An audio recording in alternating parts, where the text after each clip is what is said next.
این توتوریالی که میخوایم با هم انجام بدیم از یه نقشه اتوکد استفاده میکنیم و یاد میگیرید چجوری نقشه اتوکد رو وارد 3D Max کنید و با تنظیماتمون آشنا میشیم و توی 3D Max تمام این اتوکد رو تبدیل به 3 میکنیم و اونو میسازیم. نقشه رو توی اتوکد شما اینجا دارین مشاهده میکنید، میبینید که قسمت‌های مختلف یه مغازه هست، این قسمت ویترین هست، این قسمت بالا هست.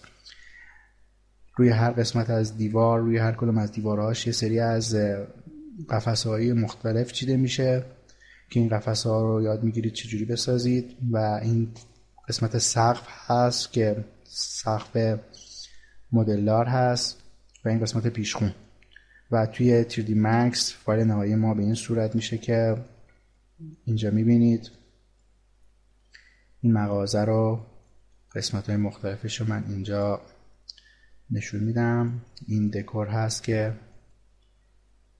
قسمت ویترین هست که اینجا مشاهده میکنید، میبینید که دقیقاً شبیه نقشه اتوکد ما هست و این همون نقشه هست که از اتوکد اینجا اومده. هر کدوم از قسمت های این پروژه که این قسمت این یکی از دیوارها هست که روش قفس های مختلف وجود داره که اینجا شما مشاهدهش میکنید نقشه اتوکدشو. قسمت سقف هست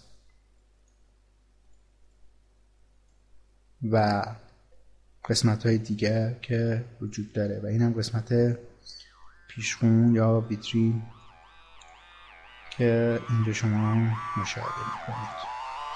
توی درس‌های بعدی من شروع میکنم از